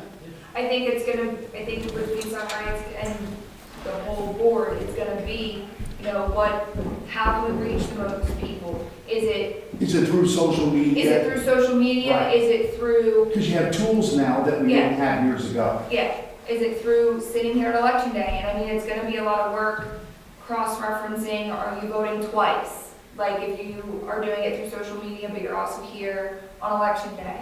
Like, it's, You can use social media to tell everybody that there will be A survey, a yeah. survey Right. at your local polling office. Right. 'Cause- Yeah. And then, What's nice about the primary too, we will hit more of the Amish community. To be honest, I think accessibility is huge and it shouldn't be available just in one location either. Yeah. Whether or not we're getting residents, I think it might be, I think address could be an important question to ask, because then we are filtering residents and non-residents, and who knows, maybe we might want to consider the non-residents' opinions to an extent as well. But I think having it here on election day, having it on social media, you could even have a QR posted at Turkey Hill. Like, no response is really a bad response, it's just figuring out which responses you want to target and analyze the data. Well, there's also an important part of the community that you kind of like forget. It's the Amish. Exactly. And they're important to our old Joe, Oh, absolutely. Pembroke. it was just mentioned up here. Yeah, you know. It really was. You can't say we're forgetting about them. Right. So you're good then? Yeah, no, I think I can talk to Kelly and we Yeah, can. you just can't even use that as a basis. Yeah, I think could to use see what some of the, I used the other ones that I was able to access, and then I was also talking to Mallory because Downtown did a survey, and I was gonna look at a few other, municipalities, surveys. And they needed a big thing like, okay, there's gonna be a raffle, and some person that does it is gonna be $50. So like generate some excitement around it so people want to fill it out, and don't make it 20 pages long either. oh no, it wouldn't be, so. Yeah, because I open those and I close them, you know, like, I'm not gonna do that, but, You get 5 deep and you're like, really, Yeah. tell me where to go? Yeah. Okay. so, I think that was everything I had to say about that. These are some questions that I drew up, but, if anybody wants to look at it and give comments now or even after the meeting, I know it's getting over. I'm really encouraged that you're all over this thing, you know what I mean? And which is gonna give it legs, and this thing's gonna happen, so. Thanks for helping volunteer Kelly, and, I feel a lot better about this. So you wanna, can we move on to, do you have anything left? No, So I wanna talk about the learning trail before we leave, okay? What trail? The learning trail. Up here? Okay. It's dead. I mean, it's pretty beat up right now. It's probably been up there for, do you know how long, Sharon? That was prior to myself. 12 years, maybe. I talked to the people at the Brook Library about partnering with them. They have a lot of their own programs. They really educated me on how well they're doing. They're expanding, double their size.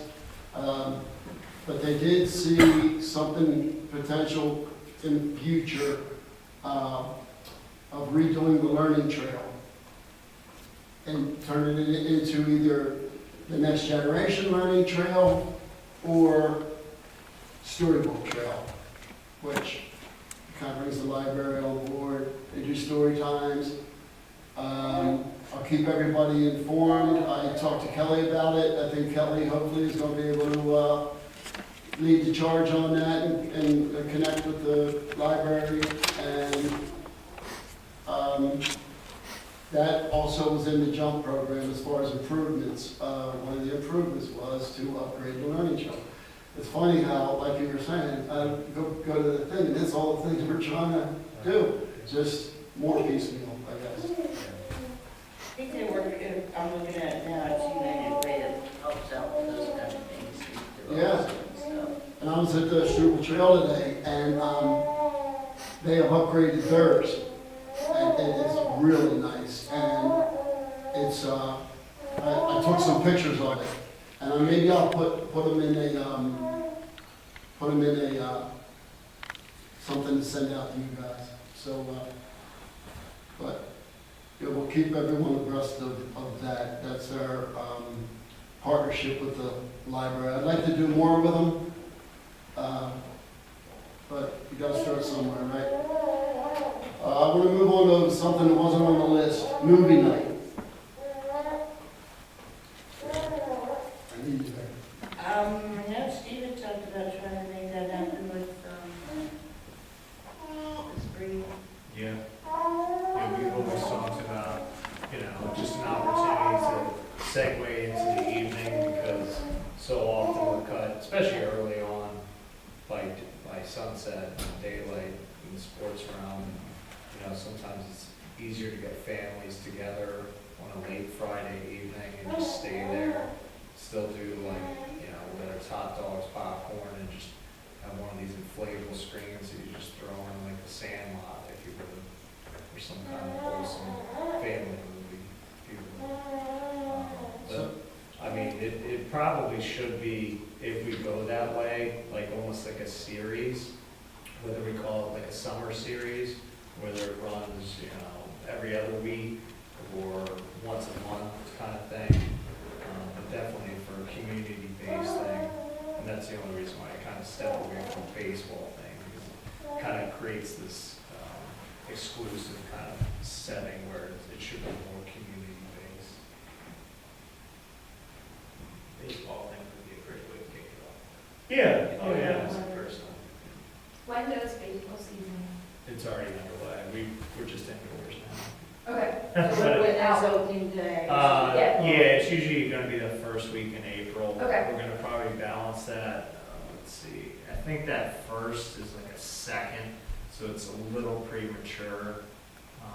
It's actually looking like the 6th, 5th or 6th, is that first weekend in April.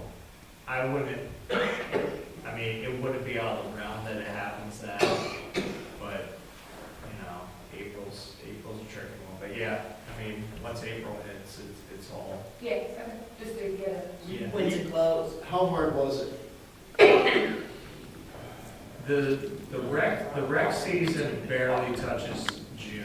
It'll wrap up before Memorial Day, and then district tournaments and practices for that will go on. Field use has definitely dropped off because most of these teams start traveling.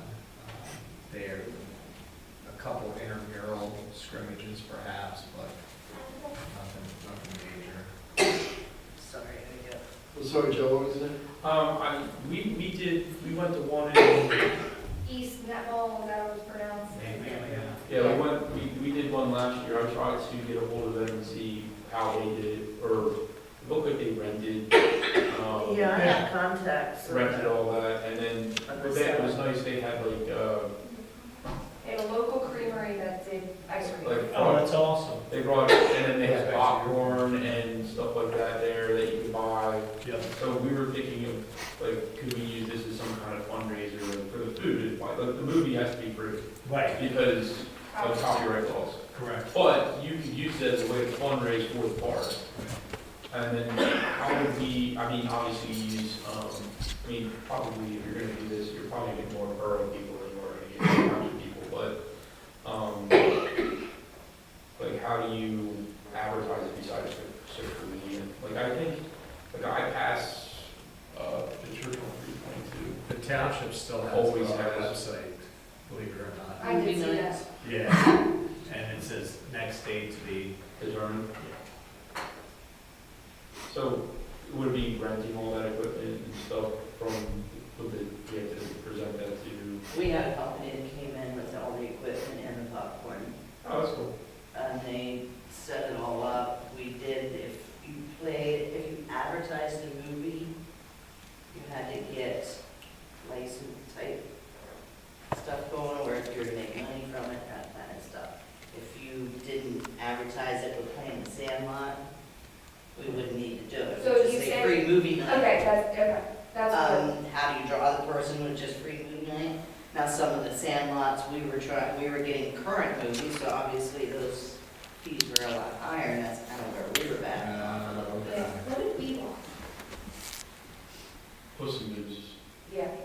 yeah, it's gonna be more family oriented. Yeah, I was just, it was, It'd be I'm- Disney. Was it good? We did, what did No. we do? We did Coco, we did, what was the Halloween one? Because we did a survey of Harmony Day and had everybody vote on what movie they would like to see. And I think it was the one kind of haunted house or something.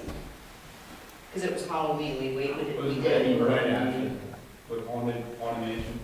Yeah, maybe. That's what I was gonna say. If you We did started out with Charlie Brown's. If you did a series, you could like get people coming back every time, and if wherever they got the popcorn or something, you could like vote on the movie for next time, or something Oh, like that yeah, to make you it. you could have, like, when they came up, you could have a thing and just stick with, give them three options. Whichever win. That's kind of what we did, we Yeah. had like 4 or 5 options. Yeah. Yeah, put flyers up so that way not much, and people that aren't on technology as much know about it well in advance too. You probably put something. So when do you guys think we should have the first one? I mean, how far away from now, how far away from now do you think we should try to have the first one? Yeah, I mean, you're looking I at think May or April's too June. soon. Yeah, April's too soon, May be. May, depends on the weather. You know, thinking rain, but. And then parking's gonna be great. So you're thinking Alright. we should not have the first one until June? What if it's like End of a May. summer The last day of kickoff? school, Yeah, like a summer You can- kickoff. You can start Memorial Day. Okay. Nobody's school around. holidays. Would we need to coordinate with the baseball to, No, because it'd be the evening. Yeah, I mean, yeah, it's sorry. after dark. so, okay. I think it'd be good to do it before baseball ends, when we could get. It would, because those kids, a lot of them last time, if I didn't know what to say. Can we- Probably. Could we do it on one, could we show the movies and set on one of the fields where it'd be a lot, Oh, I think you would want to. good, Yeah, thank you. absolutely. I agree. So could we coordinate it, or is that what you're asking, Kevin? If we could coordinate it, okay, we know that there's a baseball game Friday, not And I was saying that in my brain. like Friday, May 13th is, you know, there's a baseball game, and then after that, you're hitting, Do you want to do it that way, or do you want to? I don't know. We want to get the field usage that day, and, I mean, how do you guys want to do it? I mean, and we also got to consider parking.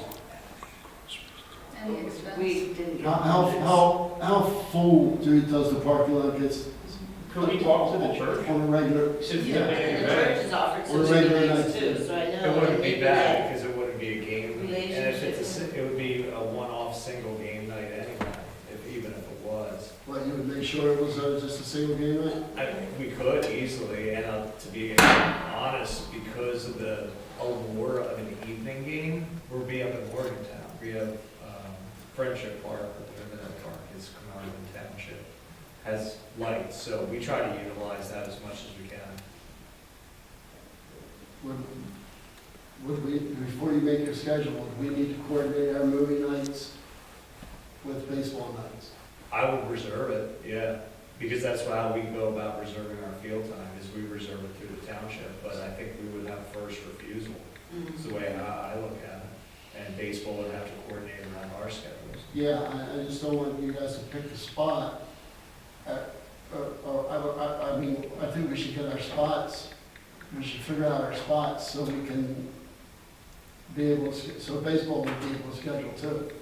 Yeah, I don't think there would be a conflict, no, and it could be easily coordinated with. Okay. Do you know approximately how much it would cost based on? I think we spent $750 on the equipment and the people that ran it and set up, and literally, we showed up with the video, with the DVD. Here, you can play this, that's all we had to do. We still have those? For $750, yeah, they still have the DVDs. Do you think we want to assign a couple people to work on that so we can get some dates going and contacts? If you can send me the contact information, because I already tried to contact the other township, they, Who was the, Joe, Joe. who was the lead? Well, Hoffbauer, Joseph, actually. Joseph Hoffbauer, no, off-guard Joseph. who's on the front, right? Yeah, but his email's backwards. Joseph Hoffbauer, Joe, Yeah, Joseph. Joseph, Ed, Gino, okay. So now I just get to write it down and Sherry will work on this? Yes, I will forward the contacts.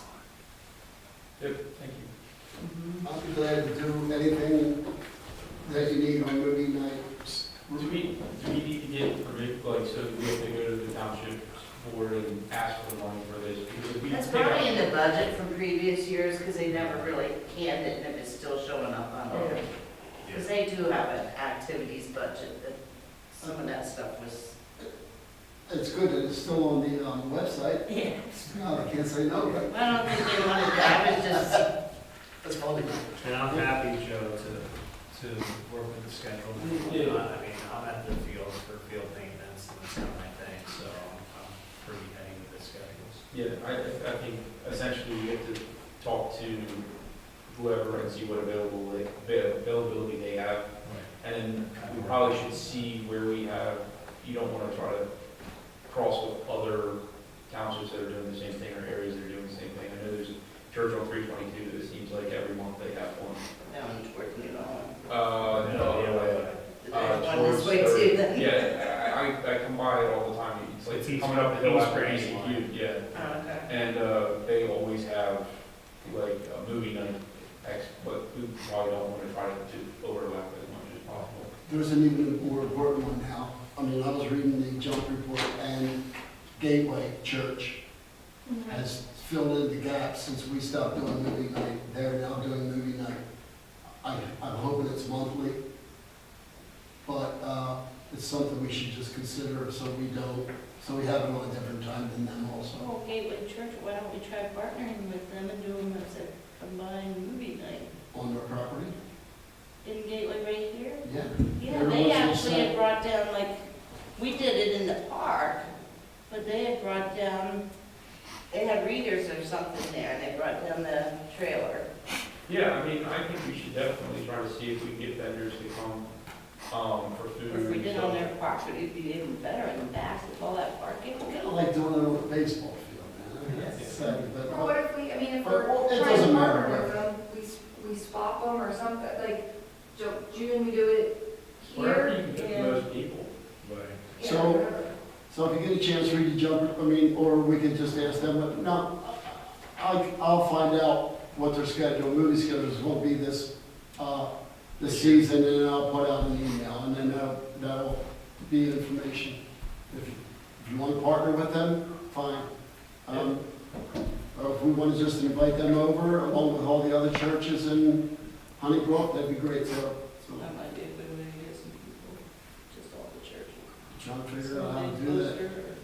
Is there anything we have to do prior to doing this? Like, if you have all these people and you have one porta potty in the And we didn't worry about it. you don't worry about it, so we shouldn't try to work on fixing the bathrooms Well, we're going to anyway. and fixing, or whatever has to be done with the snack area and. We're going It to would be anyway. nice to have the bathrooms open. Yeah, that's what I'm saying. You know. It'd be I nice think to it's have a- that for when we do it. Good. It's gonna have to get, we'll have to present it to the board of supervisors, right? Like, come up with, we wanna do movie night, these are the days, this is how much it's gonna cost. Ask for After their Well, blessing. right? Was it, yes, was bathrooms on that list?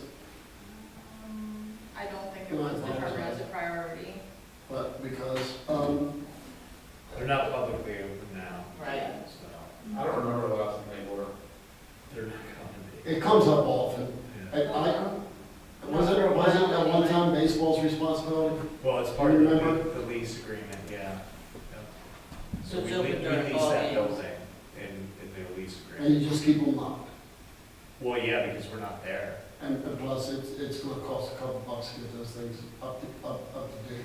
Well, I mean, when we're there, they're easily used. Oh, But you we're not- guys use we're them? not, oh, yeah, but we're not gonna open them I for the didn't know general that. public. I didn't know you didn't use them. Yeah, I mean, during opening day, we clean them all out, we get them ready for the season. Are they I'm yours? sure in ball games. They're yeah. part of the structure that is in the lease agreement as far as, Are we gonna be able to use it for movie night?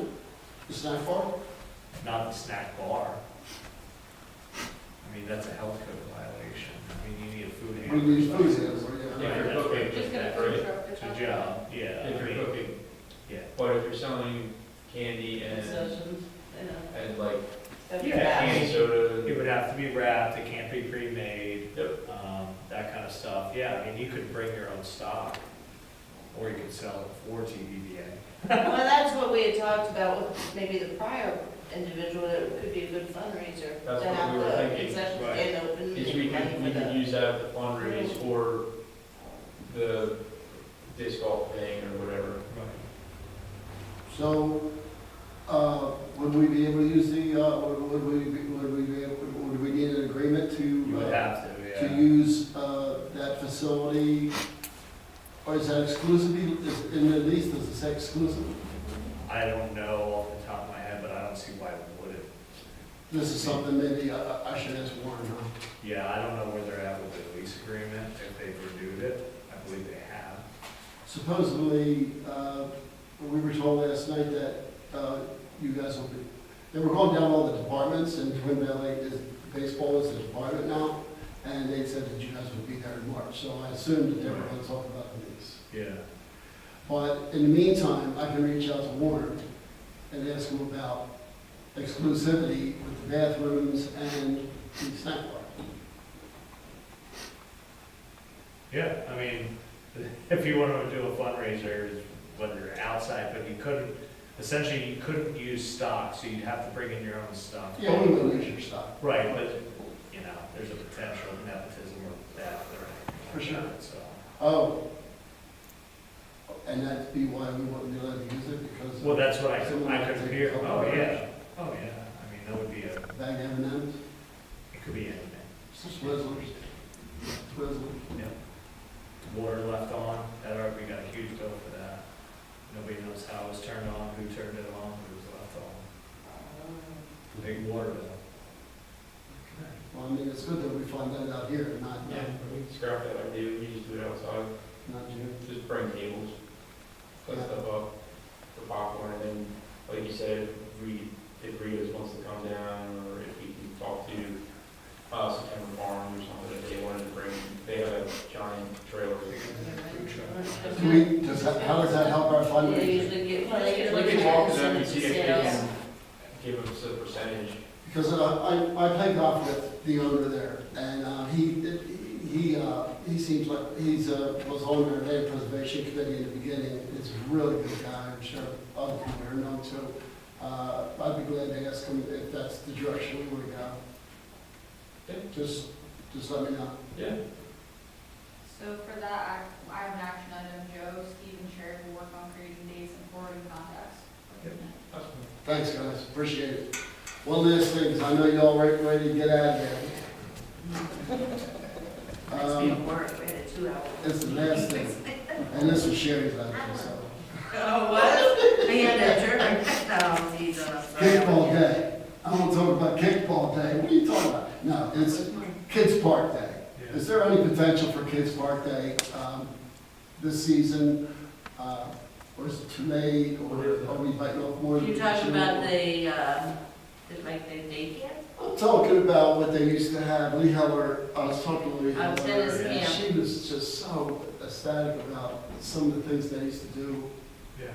And it all went to roost once they all left. And, I thought at least it's another way to get people in the park. And I realized the connection this past couple of weeks. I think a couple of those people were school teachers, so they were just drawing kids right from Honeybrook Elementary, which is a nice connection. You just need a facilitator, and somebody that's willing to volunteer a lot of time, or something like that. I don't think it would make sense, you know, at this time, at this point in time, to try to do anything 5 days a week, but I was just more thinking selected weeks, 1 or 2 days a week. I talked to Warren about, I didn't quite have the right words, but I talked to him about, was there room for an intern for us from you know, you see where I'm going with this, to maybe, to help out or lead this. And we talked about, clearances and things like that, right? My wife's a school teacher, and I hope she's not listening because I'm going to volunteer now, but I'm going to have to run by her first. But what do you guys think about our Kids Park Day and its potential?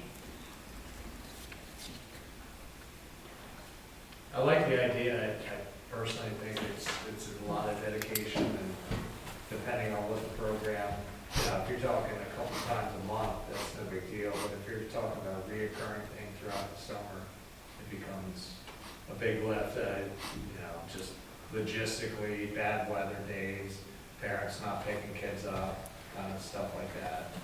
Transportation provisions, obviously the borough kind of resonates with me that most people within close distance are gonna come, but those further away are not, as far as the township's concerned.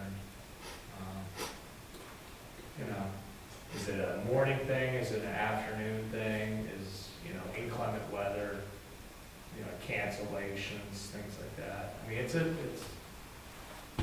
big thing. Yeah, it is. Now, if you were to What say. about like a- Friday family night or something like that? You could even do, well, we don't have a pavilion, never mind, I'd say we do pavilion, board games. Yeah, no, I mean, I could easily think that you could pull off a program that's like a 1 week kind of thing, and that would be easier facilitated than a multiple reoccurring thing, because then you can kind of have your ducks in a row, and it's kind of, as soon as you're into all of it, it's over, and you're like, wow, that was actually a success, and you're kind of blinked and it was over, rather than something that might be so reoccurring, I don't know. That's We my had take. the summer camp that ran, I'm thinking for 5 weeks in the summer. There was an individual that was paid to run it, Right. so no one here had to deal with anything other than making sure she signed her contract. That stopped with COVID, along with so many other things, and it's just never been picked back up. It was- The lady that did run it, I think, became a full-time something that is available to do that anymore in the Right. summer.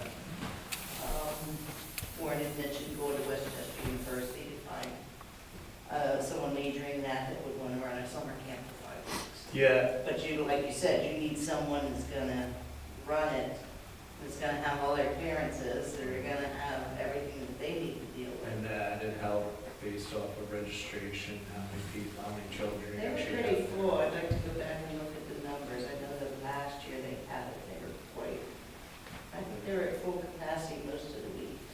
But, at one point, there was a Culver's YMCA that created some programs. At Humboldt Park? Well, they did, at Frankel property, up the street. Oh, you're right, they did. They were so Do a summer camp up there, but I don't know what the closest YMCA would be Coatesville. That would be one YMCA. I wonder if we could approach them. I'd almost lean towards exactly that, where, Partnership. well, Or that, and then see if they have the space. it's letting you know that you have a venue that can be utilized, right? And it's not necessarily you become the facilitators of it, it's you find the right people to run the right program. In this case, we have a multi-use baseball field, well, it's gonna draw baseball clubs. Now you get pickleball, and now you get the pickleball clubs. Frisbee golf, now you got the golf clubs. Now, if you have something that could facilitate, like an environmental or the library aspect of it, that's where I think you do it. I don't think you try to do this heavy lift and say, we gotta institute a summer program for children. I think we can look out for individuals who would like to run some professional or somebody who's already doing it, like whether it's a youth group, whether it's Impact, I know they're out there. There you go, youth group. Yeah, like You know, some, they're mentioned often in the jump yeah, program as far as references, and them trying to be inclusive, that youth group. I think that's a good idea. Maybe I'll go and see how active it is and see if there's any interest there. yeah. I think And it's, they run a summer camp, they run a camp in the summer, it's a 1 week program. And then they do have another night that might be also a week. I wonder if they'd be interested in doing something in Humboldt Park. We reached out to them before, so I saw that. if it changed, I would definitely reach out to them again. I'm sure with the skate park, they'll probably start a teen night down there or something. All right, well, I mean, that's what I wanted to talk about, like a kids' park day. Nothing big, especially the first year, and especially that they had a paid coordinator in the past, and we don't, and I was told that we won't, so.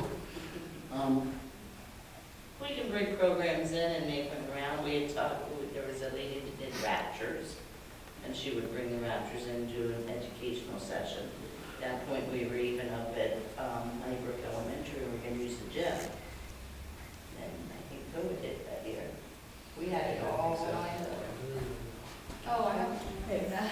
How did you get the word out? Well, at the school, it was easy, because it was being done at the Who was at the elementary school? school. You? Are you a school teacher? Who? It was they and your The connection to township. school. The township was going to sponsor the event, and we were gonna use the elementary school gym as the Yeah. venue. I mean, how did you guys get, how did you get the word out on the summer camp? I don't know, I mean, there were newsletters, or I think it was probably a word lot of of mouth, schools. people who just Huh? got. I think they did go through the schools. Yeah, that's what I think, though. I'd love to get us a connection. Steve, you got one? I watched some years yoga. No. Okay. That's great. And even movie night, to be able to get those tickets in those kids' bags So to organic. go home, it's like, Yeah. it's easy. Yep. I think they had some kind of goodie bag, that's what we did with the tickets one time. It was first day of school, and parents got my papers. Yeah. Can I have one more thing? So not to make a long meeting even longer, but, something that was mentioned like a few months ago that we haven't really talked about, that I think might be a good idea, is some sort of pollinator / community garden in the back section of the park area. I do a lot of gardening, that's something that I'm pretty passionate about, so I'm just wondering if I started working a little bit on putting a plan together, is that something we're still interested in? I think it's I a don't great want to invest idea. the time if nobody wants, but. I'll be It's glad always to a help. good idea. Okay. Does the disc golf get it in the way of that?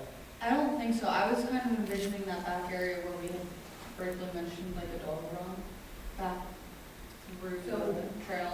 So I don't know. I'd have to walk the disc golf course to know. Can it coexist?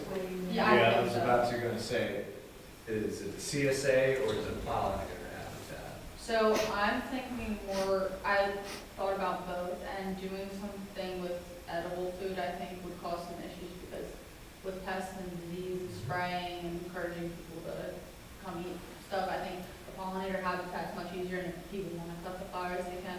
Could also put some more like ornamental perennials like lavender, stuff like that that can actually be harvested and used, but isn't like something you really have to spray or maintain. Correct. Like it has to be super natural, so it's very low maintenance, but provides some scenery, and you could have the little plant ID tags and things like that. So I thought it was kind of a neat idea, and I love doing that kind of stuff. I think it would be actually marrying the golf course pretty good if you kind of engineer and plan it. Obviously, you don't want to be a trampled road, Yeah. but if you have this kind of different palette of textures, there's wooded, there's a creek that runs through it, your terrain's a little undulation, but if you were to have in pockets, whether it's different type of, perennials, and then over here you have some warm things and grasses with a little bit of, touched lavenders and stuff like that, I think it would be amazing if you could pull it off, and I So could do get I. behind that as well. It's, I'm gonna start doing some research on that. you count on me, right? Will that area be conducive to that? Like, it's very shaded, it's Yeah. very wet. Wet. So I have like. Wetland plugs.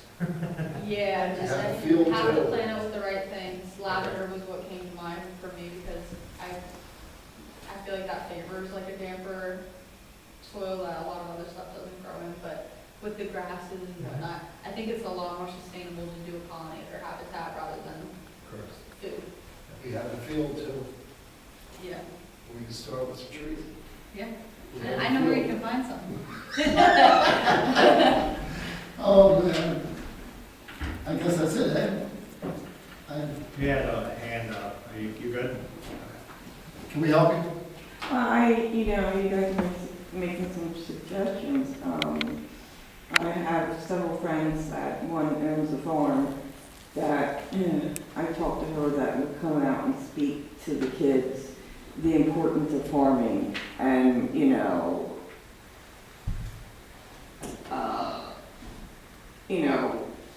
this is what we grow, this is how we eat, you know what I mean? And I also have a friend that's a beekeeper, and she makes her own honey and things like that, And I asked them would they volunteer their time, and they said absolutely, just let them know. Could you be our connection with that?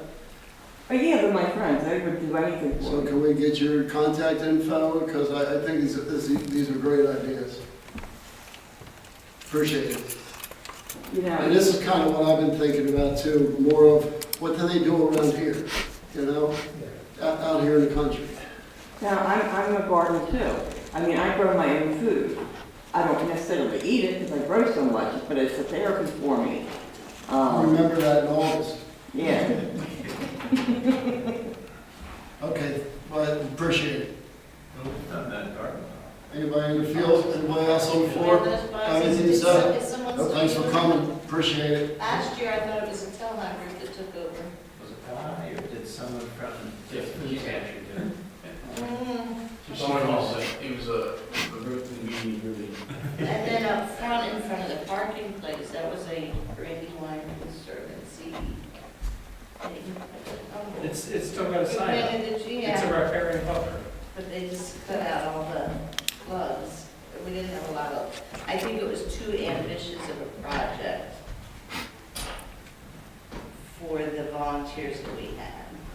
Because the weeds overtook, we planted 1,000 little plugs. Yeah. At least 1,000. Where? Number of trees, right in front of between the road and the parking Is that the space. screen? You guys Yeah. are putting in the screen? It wasn't really a screen, That's it what was it was going water. Yeah, I think it's a riparian. Repairing buffer, I think that was their first example in the township. Like I said, it didn't, and then of course the township maintenance, they just started going over it. When did you guys do that?